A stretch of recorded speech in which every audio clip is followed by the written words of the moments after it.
ఓం శాంతి 27/10/2024 అవ్యక్త BapDada revise date 8/10/2002 ఆత్మిక ప్రేమమూర్తులుగా అయి శిక్షణను మరియు సహయోగాన్ని కలిపి ఇవ్వండి. విశేషంగా మధుబన్ నివాసులైన సోదరీ సోదరులతో మిలనము. ఈరోజు ప్రేమసాగరుడైన బాప్దాదా తమ మాస్టర్ జ్ఞానసాగర్లైన పిల్లలతో మిలనాన్ని జరుపుకుంటున్నారు. ఈ పరమాత్మ ప్రేమే పిల్లల పాలనకు ఆధారం. ఏ విధంగా పరమాత్మ ప్రేమ బ్రాహ్మణ జీవితానికి ఆధారమో అదేవిధంగా బ్రాహ్మణ సంఘటనకు ఆధారం ఆత్మిక ప్రేమ. ఆ ఆత్మిక ప్రేమను పిల్లలైన మీరే అనుభవం చేయగలుగుతారు. నేటి విశ్వంలోని ఆత్మలు ఈ సత్యమైన నిస్వార్థమైన ఆత్మిక పరమాత్మ ప్రేమ కొరకు దాహంతో ఉన్నారు. ఇటువంటి సత్యమైన ప్రేమ బ్రాహ్మణాత్మలైన మీకు తప్ప ఇంకెవ్వరికీ ప్రాప్తించదు. దాహంతో ఉన్న ఆత్మల దాహాన్ని తీర్చేవారు స్వయాన్ని ప్రతి సమయం పరమాత్మ ప్రేమ మరియు ఆత్మిక ప్రేమలో ఇమిడిపోయి ఉన్నట్లుగా అనుభవం చేస్తున్నారా?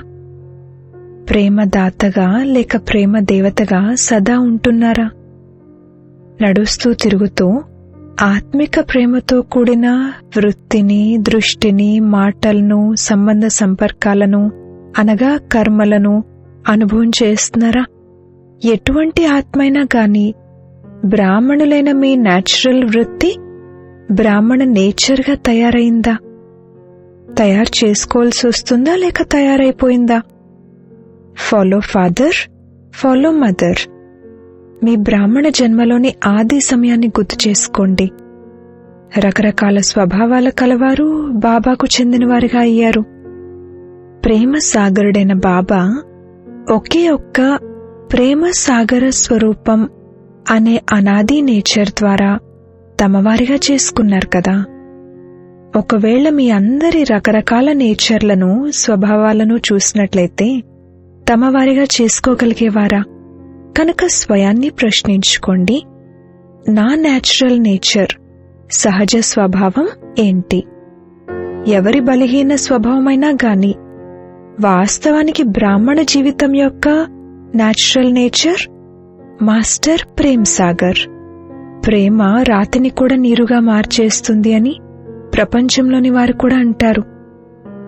మరి ఆత్మిక ప్రేమను, పరమాత్మ ప్రేమను తీసుకుని ఇచ్చేవారు రకరకాల స్వభావాలు కలవారిని పరివర్తన చేయలేరా? చేయగలరా లేక చేయలేరా? వెనకవారు చెప్పండి. చెయ్యగలము అని ఎవరైతే భావిస్తున్నారో వారు ఒక చేతినెత్తండి. చేతిని బాగా పైకెత్తండి, చిన్నగా కాదు. అందరూ చేతులెత్తారు. అచ్చా, అభినందనలు. మరి పరిస్థితులు వస్తుంటాయి. పరిస్థితులైతే వచ్చేదే ఉంది. ఇవి బ్రాహ్మణ జీవితంలోని సైడ్ సీన్స్, మార్గమధ్యంలో వచ్చే దృశ్యాలు. అంతేకాక సైడ్ సీన్స్ ఎప్పుడూ ఒకే రకంగా ఉండవు. కొన్ని సుందరంగా కూడా ఉంటాయి, కొన్ని చెడుగా కూడా ఉంటాయి. కానీ వాటిని దాటడం బాటసారి పని, అంతేకాని సైడ్ సీన్స్ ను మార్చే విషయం కాదు. మరి బాప్దాదా ఏం కోరుకుంటారు? అన్నీ తెలుసుకోవటంలోనైతే తెలివైన వారిగా అయిపోయారు కదా. ఈరోజు మధుబన్ నివాసులకు విశేషంగా అవకాశం లభించింది. సువర్ణ అవకాశం కదా. అచ్చా, ఈ సువర్ణ అవకాశానికి రిటర్న్ ఏమిటి? చాలా ఉల్లాస ఉత్సాహాలతో అవకాశాన్ని తీసుకున్నారు. మామూలుగా కింద కూర్చుని ఉన్నవారు కూడా మధుబన్ నివాసులే. మధుబన్ నివాసి సోదర సోదరులు కాకుండా మిగిలిన వారంతా పాండవ్ భవన్లో మురళి వింటున్నారు. కాని ఈరోజు కేవలం గ్రూప్ వారీగా కలుసుకునే అవకాశం ఉంది. ఎక్కువ మంది ఒకేసారి అయితే దూర దూరంగా ఉంటారు. అందుకే కొన్ని కొన్ని విభాగాలుగా చేశారు. ఇకపోతే అందరూ మధుబన్ నివాసులే. సెంటర్లో ఉండేవారిది కూడా పర్మనెంట్ అడ్రస్ మధుబనే కదా. కనుక బ్రాహ్మణులు అనగా పర్మనెంట్ అడ్రస్ మధుబన్, ఇల్లు మధుబనే, మిగిలినవి సేవాస్థానాలు. అందుకే ఈరోజు మమ్మల్ని మధుబన్ నివాసుల నుండి వేరు చేసేశారు అని కిందున్నవారు భావించకండి. అలా అనుకోకండి. మీరందరూ మధుబన్ నివాసులే. కేవలం మిమ్మల్ని బాప్దాదా ఎదురుగా చూడాలనుకుంటున్నారు. చిన్న గ్రూప్ అయితే చూడగలుగుతారు. ఇప్పుడు చూడండి, వెనక నుండి చూసేవారు కూడా అంత స్పష్టంగా కనిపించరు. దగ్గరగా ఉన్న వీరు స్పష్టంగా కనిపిస్తారు. కానీ వెనకున్నవారు హృదయంతో దూరంగా లేరు. కిందున్నవారు కూడా హృదయంతో దూరంగా లేరు. బాప్దాదా ఇదే కోరుకుంటున్నారు. వర్తమాన సమయం అనుసారంగా లవ్ మరియు లా, ప్రేమ మరియు నియమం యొక్క బ్యాలెన్స్ పెట్టాల్సి ఉంటుంది. కానీ లా మరియు లవ్ యొక్క బ్యాలెన్స్ కలిసి అది మళ్ళీ లా, నియమంలా అనిపించకూడదు. లాలో కూడా లవ్, నియమంలో కూడా ప్రేమ అనుభూతి అవ్వాలి. ఉదాహరణకు సాకార స్వరూపంలో బాబాను చూశారు. నియమంతో పాటు ప్రేమను ఎంతగా ఇచ్చారంటే ప్రతి ఒక్కరి నోటి నుండి బాబాకు నాపై ప్రేమ ఉంది, వారు నా బాబా అని వెలువడేది. లాను తప్పకుండా ఉపయోగించండి, కానీ లాతో పాటు లవ్ను కూడా ఇవ్వండి. కేవలం లా కాదు. కేవలం లా, నియమం ఉంటే అక్కడక్కడ ఆత్మలు బలహీనంగా ఉన్న కారణంగా నిరాశకు లోనవుతారు. ఎప్పుడైతే స్వయం ఆత్మిక ప్రేమమూర్తులుగా అవుతారో అప్పుడు ఇతరులకు ప్రేమను ఇవ్వగలుగుతారు. ఆత్మిక ప్రేమ వేరే ప్రేమ కాదు. ఆత్మిక ప్రేమ అనగా ప్రతి సమస్యను పరిష్కరించడంలో సహయోగిగా అవ్వటం. కేవలం శిక్షణ ఇవ్వటం కాదు, శిక్షణతో పాటు సహయోగాన్ని కూడా ఇవ్వటం. ఇదే ఆత్మిక ప్రేమమూర్తిగా అవ్వటం. కనుక ఈరోజు విశేషంగా బాప్దాదా ప్రతి బ్రాహ్మణాత్మకు, వారు ఈ దేశవాసులైనా విదేశీయులైనా, నలువైపులా ఉన్న పిల్లలందరికీ విశేషంగా ఇదే అండర్లైన్ చేస్తున్నారు. ఆత్మిక ప్రేమమూర్తిగా అవ్వండి మరియు ఆత్మల యొక్క ఆత్మిక ప్రేమ దాహాన్ని తీర్చే దాతగా, దేవతగా అవ్వండి. సరేనా? అచ్చా. తర్వాత బాప్దాదా మధుబన్ వారితో చిట్ చాట్ చేశారు మరియు అందరినీ దృష్టి ద్వారా తృప్తిపరుస్తూ దృష్టిని ఇచ్చారు. హాస్పిటల్ వారు, ఆబూ నివాసులు మరియు పార్టీలతో అవ్యక్త బాప్దాదా మిలనం. అందరూ తమను తాము అదృష్టవంతులుగా భావిస్తున్నారా? మొత్తం విశ్వంలో అందరికంటే ఎక్కువ భాగ్యం ఎవరిది? ప్రతి ఒక్కరూ అందరికంటే గొప్ప భాగ్యం నాది అని భావిస్తున్నారా? ప్రతి ఒక్కరూ ఇలా భావిస్తున్నారా? అదృష్టవంతులు అన్నప్పుడు మరి సంతోషంగా ఉంటారా? సదా సంతోషంగా ఉంటారా? అప్పుడప్పుడు అయితే కాదు కదా. బాప్దాదా భాగ్య సితారను మెరిపింపజేసినప్పుడు మరి మెరుస్తున్న సితార్ను చూసి సంతోషంగా ఉంటున్నారా? మనసులో సదా సంతోషపు భజంత్రీలు మోగుతాయా? హృదయం ఏ పాటను పాడుతుంది? వాహన శ్రేష్ఠ భాగ్యం. ఈ పాటను పాడుతారా? మొత్తం కల్పమంతా మీ భాగ్యం యొక్క గాయనం జరుగుతూ ఉంటుంది. అర్ధకల్పం భాగ్యం యొక్క ప్రారబ్ధాన్ని అనుభవిస్తారు మరియు అర్ధకల్పం మీ భాగ్యం యొక్క గాయనం అనేకాత్మలు పాడుతూ ఉంటారు. అన్నింటికంటే విశేషమైన విషయం ఏంటంటే బాబాకు మొత్తం విశ్వంలో ఎవరు ఇష్టమనిపించారు? మీరే ఇష్టమనిపించారు కదా. ఎంతమంది ఆత్మలున్నారు, కానీ మీరే ఇష్టమనిపించారు. ఎవరినైతే భగవంతుడు ఇష్టపడ్డారో అంతకంటే ఎక్కువ ఇంకేం ఉంటుంది. కనుక సదా బాబాతో పాటుగా మీ భాగ్యాన్ని కూడా గుర్తుపెట్టుకోండి. భగవంతుడు మరియు భాగ్యము. మొత్తం కల్పంలో ఈ విధంగా ప్రతిరోజు ప్రియస్మృతులు లభించే మరియు ప్రభు ప్రేమ లభించే ఆత్మ ఎవరైనా ఉంటారా? ప్రతిరోజు ప్రియస్మృతులు లభిస్తాయి కదా. అందరికంటే ఎక్కువ ప్రియమైన పిల్లలెవరు? మీరే ప్రియమైన పిల్లలు కదా. కనుక సదా మీ భాగ్యాన్ని గుర్తు చేసుకోవటం ద్వారా వ్యర్థమైన విషయాలు పారిపోతాయి. పారద్రోలాల్సిన అవసరం లేదు, సహజంగానే పారిపోతాయి. ఇప్పుడు వర్తమాన సమయం అనుసారంగా సంగమ యొక్క సమయపు మహత్వాన్ని అర్థం చేసుకుని ప్రతి క్షణము మీ ప్రారబ్ధాన్ని శ్రేష్టంగా తయారు చేసుకుంటూ ఉండండి. ఒక్క క్షణం కూడా వ్యర్థంగా పోకూడదు. ఎందుకంటే ఒక్కొక్క క్షణానికి చాలా ఎక్కువ మహత్వం ఉంది. క్షణం పోయినట్లు కాదు, కానీ చాలా సమయం పోతుంది, మరియు ఈ సమయం తిరిగి లభించేది లేదు. సమయం యొక్క పరిచయం బాగా ఉంది కదా, స్మృతిలో ఉంటుందా? చూడండి, ఈరోజు మీ అందరికీ స్పెషల్ సమయం లభించింది కదా. ఒకవేళ అందరూ కలిపి వస్తే కనిపించేవారు కూడా కాదు. ఇప్పుడైతే ఎవరెవరున్నారు అనేది చూస్తున్నాము. అందరూ విశేషాత్మలే. కేవలం మీ విశేషతలను తెలుసుకుని ఆ విశేషతలను కార్యంలో ఉపయోగించండి. డ్రామానుసారంగా ప్రతి బ్రాహ్మణాత్మకు ఏదో ఒక విశేషత ప్రాప్తించింది. ఎటువంటి విశేషత లేనివారంటూ ఎవ్వరూ లేరు. కనుక మీ విశేషతను సదా స్మృతిలో పెట్టుకోండి మరియు దానిని సేవలో ఉపయోగించండి. ప్రతి ఒక్కరి విశేషత ఎగిరే కళకు చాలా తీవ్రమైన విధిగా తయారవుతుంది. సేవలో పెట్టండి, కాని అభిమానంలోకి రాకండి.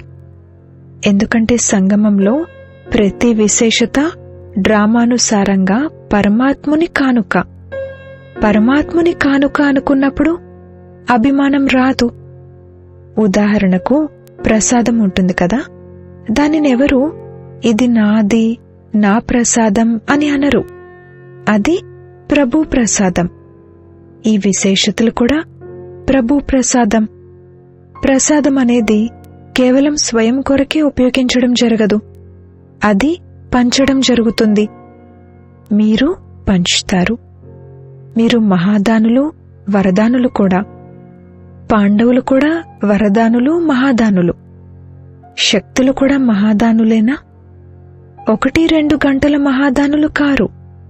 తెరిచి ఉన్న భాండాగారం ఉండాలి. అందుకే బాబాను భోళా భండారి అంటారు. వారిది తెరిచి ఉన్న భాండాగారం కదా. ఆత్మలకు అంచెలిని ఇస్తూ వెళ్ళండి. బికారులది ఎంత పెద్ద లైన్ ఉంది. మరి మీ వద్ద ఎంతటి నిండు భాండాగారం ఉంది. తరగని భాండాగారం ఉంది. అది తరిగిపోయే భాండాగారమా? పంచటంలో పొదుపైతే చేయటం లేదు కదా. ఇందులో విశాల హృదయంతో పంచండి.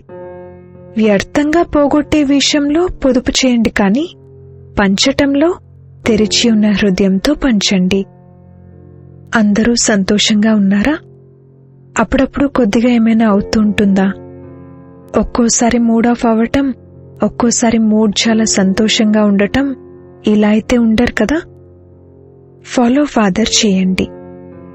బాబ్దాదా మూడ్ ఆఫ్ చేసుకుంటారా? మరి ఫాలో ఫాదర్ చేయాలి కదా.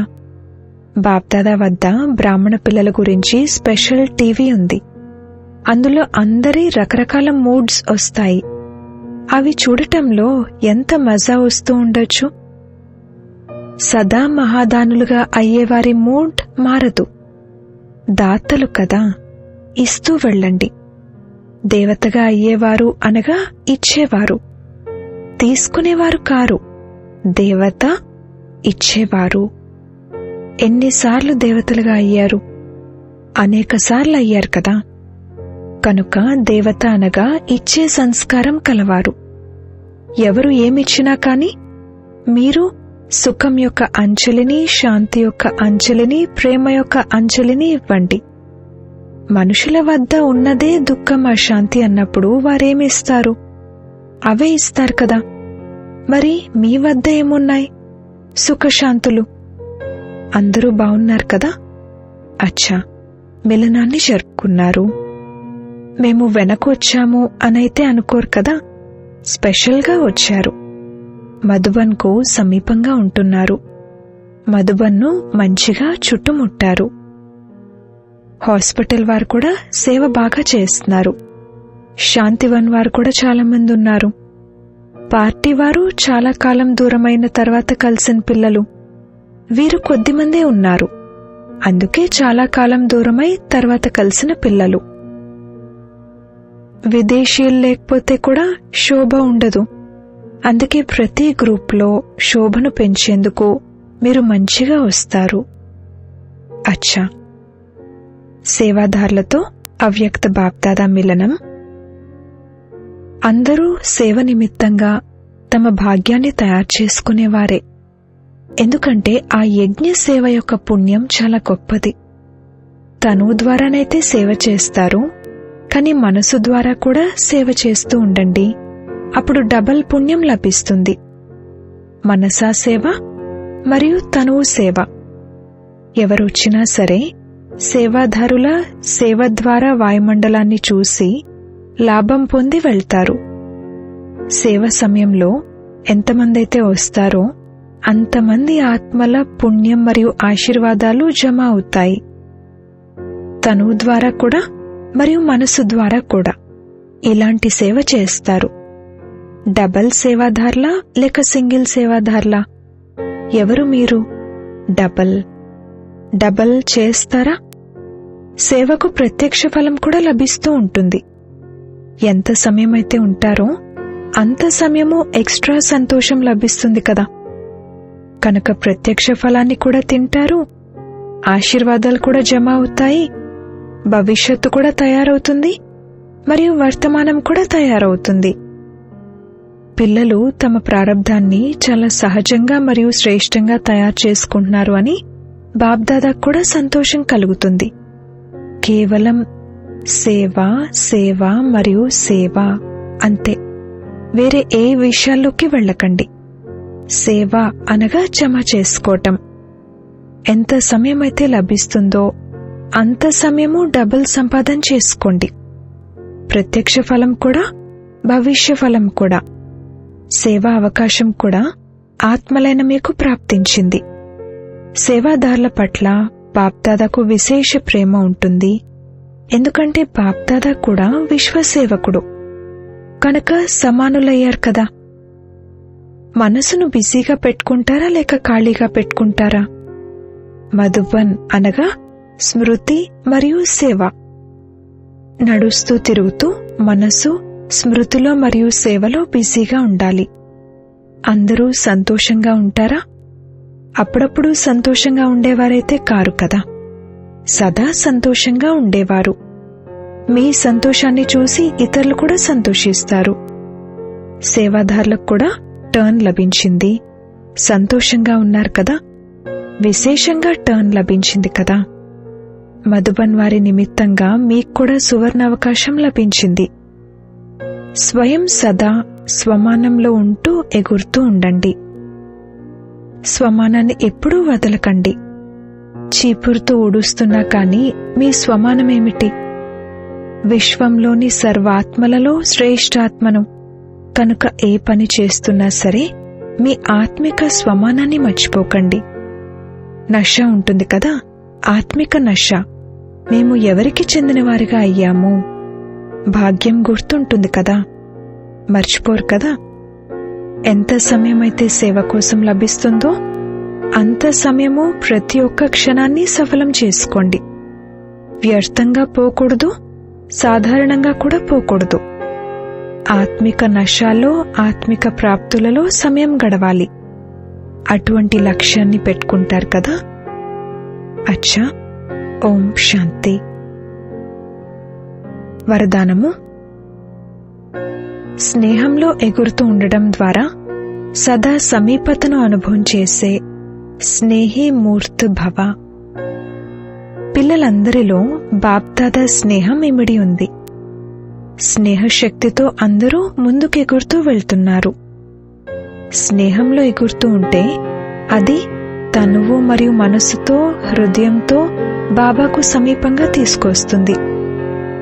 జ్ఞానం, యోగం, ధారణలో అందరూ యథాశక్తిగా నంబర్ 1గా ఉన్నా కానీ స్నేహంలో ప్రతి ఒక్కరూ నంబర్ 1గా ఉన్నారు. ఈ స్నేహమే బ్రాహ్మణ జీవితాన్ని ప్రసాదించేందుకు మూల ఆధారం. స్నేహం యొక్క అర్థం పాస్గా ఉండటం, సమీపంగా ఉండటం, పాస్ అవ్వటం, ఉత్తీర్ణమవ్వటం మరియు ప్రతి పరిస్థితిని చాలా సహజంగా పాస్ చేయటం, దాటివేయటం. స్లోగన్: మీ దృష్టిలో బాబాను ఇముడ్చుకున్నట్లయితే మాయ దృష్టి నుండి రక్షింపబడతారు. ఓం శాంతి.